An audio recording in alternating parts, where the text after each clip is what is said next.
का मानना था कि उस हवेली में एक आत्मा भटकती है जो लोगों को अपने जाल में फंसा लेती है।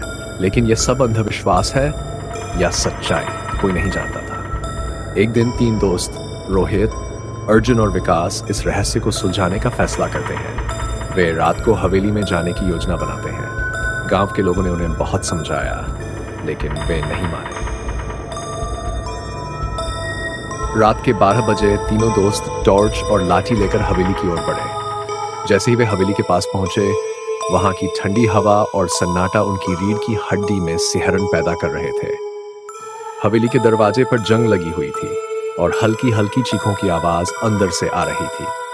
शायद यह हमारा भ्रम है, रोहित ने कहा, लेकिन उसकी आवाज में डर साफ छलक रहा था। वे धीरे धीरे अंदर घुसे। हवेली के अंदर मकड़ियों के जाले और टूटी फूटी दीवारें थीं। अचानक हवा में एक अजीब सी गंध फैल गई। विकास ने इधर उधर देखा, लेकिन कुछ नजर नहीं आया। तभी अर्जुन को लगा कि कोई पीछे से उसे देख रहा है। उसने मुड़कर देखा, पर वहां कोई नहीं था। आतंक का साया। जैसे ही वे एक पुराने कमरे में पहुंचे, अचानक दरवाजा जोर से बंद हो गया।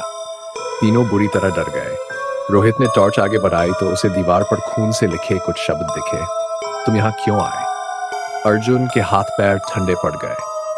तभी एक डरावनी हंसी गूंजने लगी। विकास ने दरवाजा खोलने की कोशिश की, लेकिन वह बंद था। अचानक कमरे की खिड़की से एक परछाई गुजरी। तीनों ने देखा, सफेद साड़ी में एक औरत जिसकी आंखें जल रही थी और चेहरा काला पड़ चुका था। वह हवा में तैरती हुई उनकी ओर बढ़ने लगी। तीनों दोस्त चीखते हुए पीछे हटे। रोहित ने हिम्मत जुटाकर दीवार से लगी एक लोहे की रॉड उठाई और उस भूतनी की ओर फेंकी, लेकिन रॉड उसके आर पार चली गई। भागने की कोशिश। अब उनके पास भागने के अलावा कोई चारा नहीं था।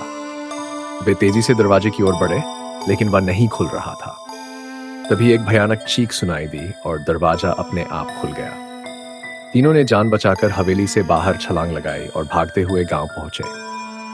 गांव वालों ने जब उनकी हालत देखी तो सब समझ गए कि वे भूतिया हवेली की सच्चाई देख चुके हैं। अगले दिन जब गांव के कुछ लोग वहां गए तो हवेली के कमरे में किसी का नामो निशान नहीं था। लेकिन तीनों दोस्त जानते थे कि जो उन्हें वह एक खौफनाक सच था। किसी ने भी हवेली में जाने की हिम्मत नहीं की।